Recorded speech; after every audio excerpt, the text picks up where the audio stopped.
Thank you for supporting Indigenous art and Crown Health. Be sure to like, share, subscribe, and make sure you definitely hit that notification bell so you don't miss any of my future videos.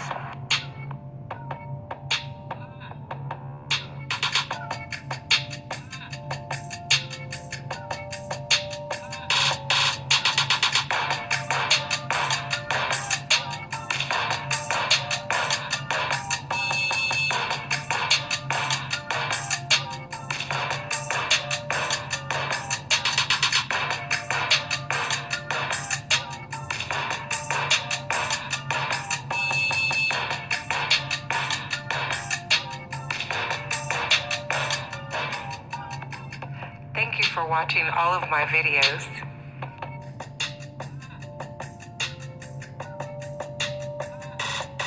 Peace to the fam, peace to the gods, peace to our ancestors.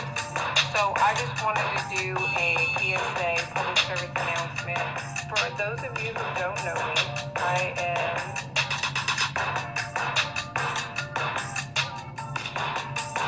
my no name is TalIsa Hartley. My Indigenous appellation is Khalifa Ma'at She.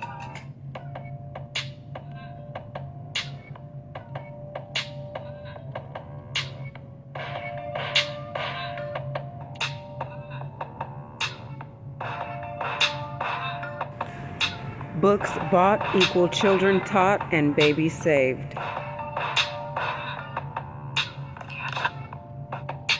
Unlawfully, legally kidnapped. Your help is absolutely needed to bring my Hartley babies home. GoFundMe link in the description. All love offerings, books, and artwork will assist in raising lawful legal fees to bring my amazing sons home. Bring my Hartley babies home and keep them home. Amazing new children's book, Little Nazee the Great Goes for a Walk with Mommy, a true story of author TalIsa Hartley and her baby Nazee on a magical, education-packed adventures to the various local libraries. A great addition to any child's library and sure to be your child's favorite. Ignite the love of reading in your children early, and they will be sure to continue into adult life with the same passion.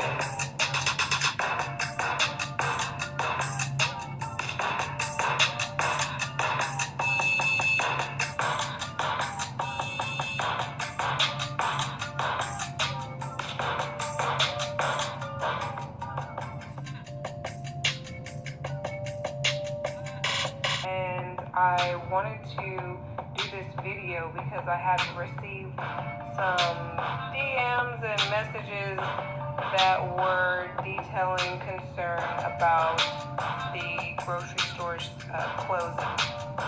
And so I wanted to put some people at ease should they actually take action. Well, maybe tomorrow because it's a little late, but soon, if not right this second.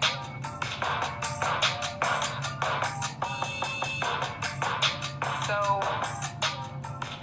in my professional career, I have become an elite master fitness expert, and everybody that knows me in real life knows this, but I know I have people that follow me and have no idea the things that I have experienced and accomplished in my life. So, for those of you who do not know,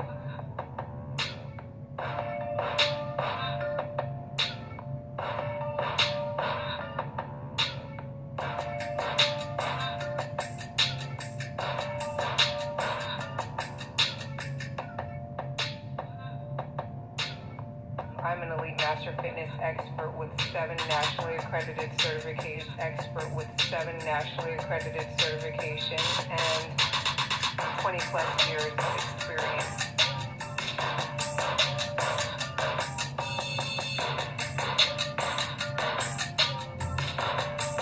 Helping people, assisting people in getting fit and leading healthy lifestyles, because it's not just a quick fix diet that I teach people. These are life skills and changing their life habits to incorporate a healthy lifestyle. Okay, so with that being said, in this conversation, I wanted to discuss, in this video rather, I wanted to discuss things that are available to you and your entire family, your friends, that if you prepare properly, if there were to be a, shutdown of stores, you and your family and your friends would not be affected whatsoever.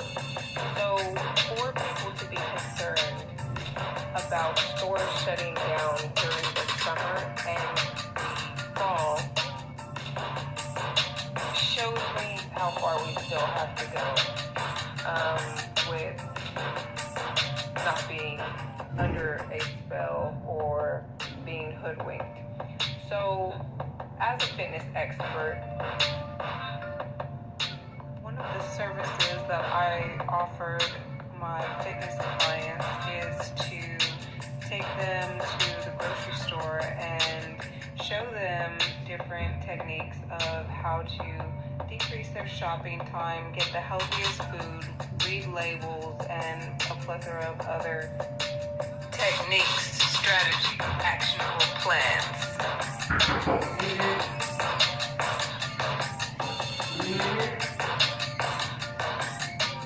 That would assist them in their fitness lifestyle and knowing what to eat and what not to eat based on their specific fitness goals, their individualized program that I was developing for them that was culturally correct as well as religiously correct and specific to, like I stated, their individual fitness goals.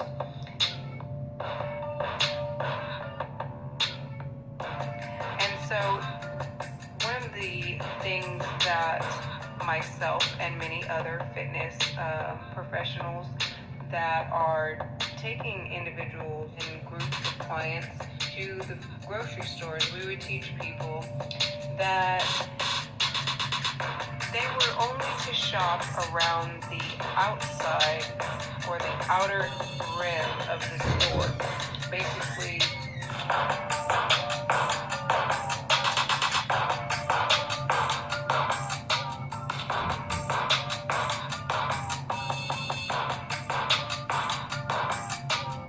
where you're going to find the real food, whole foods, but let's talk about what is on the outer edges of the store. You're going to have your produce section.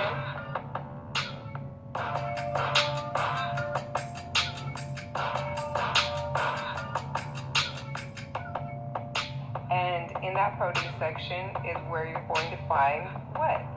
Your nuts, your berries, your fruits, your vegetables, roots, herbs. A lot of times you can even find spices. So then you are going to most of the time turn the bin, and that's where your meat section is going to be for those of you that still consume meat. If you go further down, a lot of times that's where you're going to find the mucus-filled dairy for those of you who still consume dairy.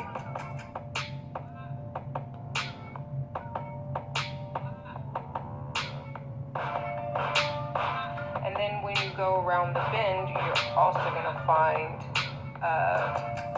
usually the beverage aisle, which would consist of where you would find coconut water, waters.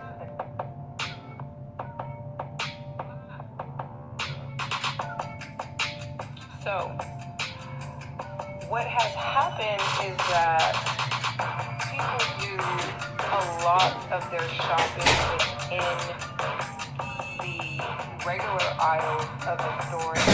Don't do as much of their shopping in the outer regions of the store.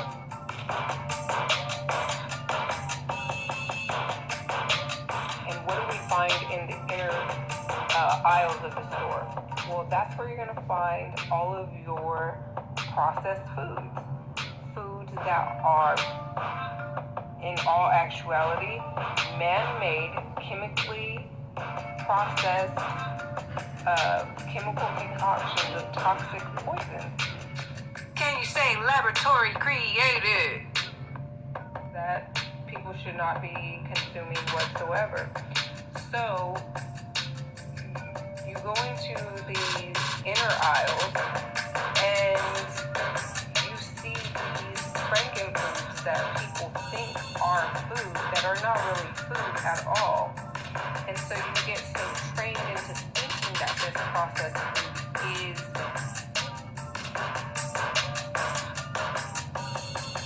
what you're supposed to be eating when it's not whatsoever.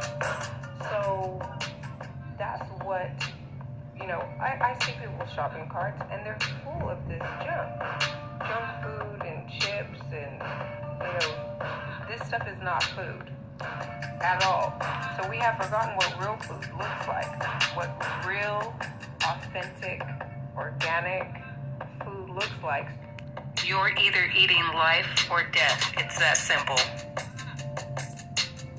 Your food is literally either healing you or killing you.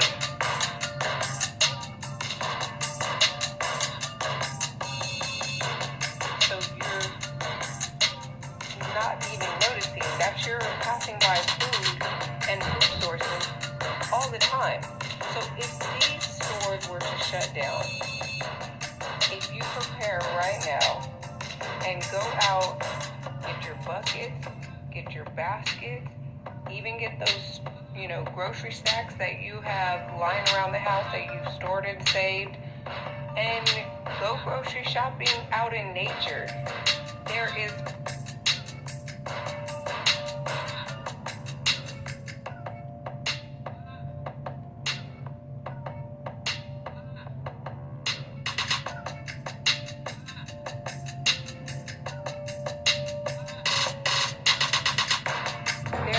a plethora of food, and that food is available in all regions.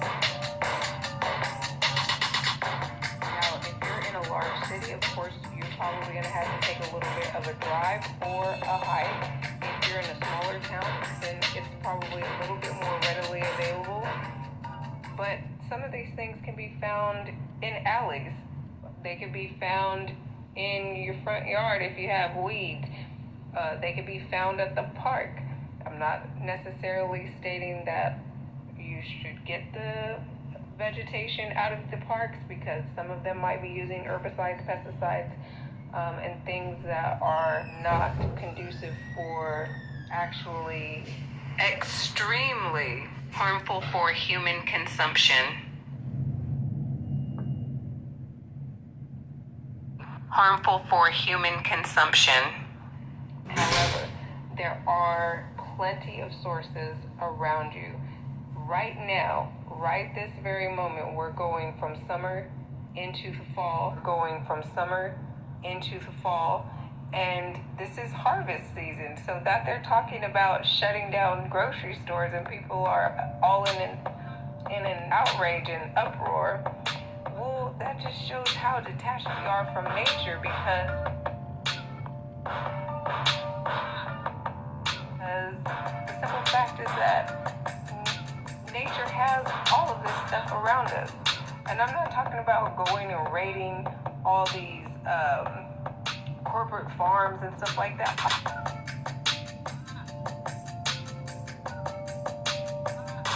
talking about in the raw wilderness, there is food, baby. There is food right now. So go get your bucket, and it's free.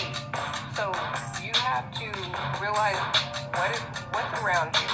So I would encourage everyone, if you don't know what food looks like anymore, go get you some books to identify the plants that are within your region. You can find what grows near you by reading books, watching YouTube videos, and getting outside and seeing what's actually out there. Harvest, baby. And make sure that you know what the poisonous lookalikes that could be potentially harmful for humans to consume, or give you some kind of adverse reaction for eating the wrong ones. But usually they're pretty easily identifiable, okay, to make sure that you have the edible version of whatever it is that you are going after. If you still consume meat, time to get your bow and arrow. Make you a bow and arrow. Go to one of these athletic stores and get you a bow and arrow, or get a rifle with a scope on it, depending on the type of animal that you would want to consume.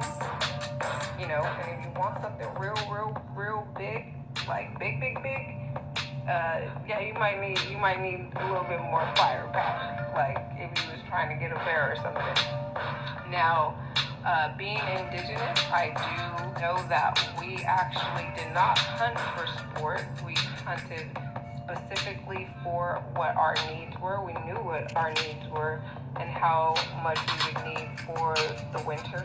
We did only take what was needed, and we would, do process that was, releasing the spirit of the animal in a humane way, that we prayed over the animal, we thanked the animal, and we used everything that we possibly could of that animal. We didn't waste anything. And so much like, different religions have, ways of processing their meat, and they just don't eat this random meat in the grocery stores because of the energy exchange that I hear some vegans talking about, but they don't talk about. There are cultures and religions that specifically know these energy exchanges, and they do their processes, and they only utilize, certain types of meat, some of which is not carried in the grocery stores, a lot of which is not carried in the regular grocery stores, such as Muslims eat halal meat. There is a special type of meat and process that they go through in releasing the animal spirit, and in a much more humane way than what is seen within the corporate ranches and things like that. You have Jews that have the kosher, process of their meat, and then, let's go across the waters. Even Japanese, they have, where you have the Kobe beef, the Japanese know about the energy exchange, and they actually feed, say for instance, their cows beer all day to keep them calm and relaxed, and those cows actually get massaged, so they are never tense, they are never in fear or anger. They live a life of luxury in pastures that are very natural to keeping them in a peaceful state. Their Kobe beef is known that their energy has never been in a negative state. So there are different cultures and there are religions that know about this energy exchange, and vegans and vegetarians are not being forthcoming. A lot of them are not being forthcoming with that portion of their incentive for people to become vegan or vegetarian. 80% of the vegan and vegetarian clientele that I had over the 20 plus years of being a fitness expert were in comparably the same horrible, extremely poor health as my regular non-vegan clientele. Listen to this very carefully. All alkaline food can be considered vegan, but not all vegan food can be considered alkaline. There is a huge difference.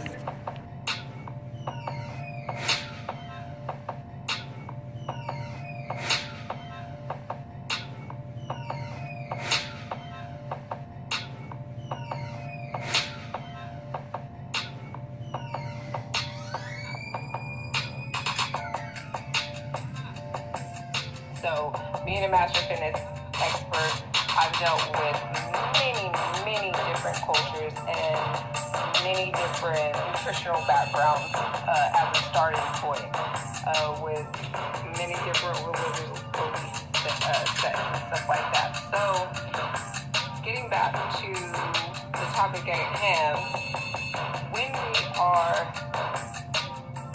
under spells that are literally keeping us blinded to the food sources around us, because we have been made to think that Frankenfood is the norm rather than the real food that is all around us. Then it's easy to see that you would be upset if the supermarkets and grocery stores closed.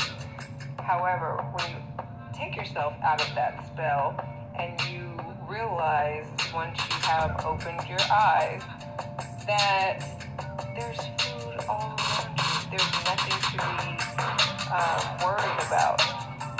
If you act during harvest season right now and go and get as much food as you possibly can.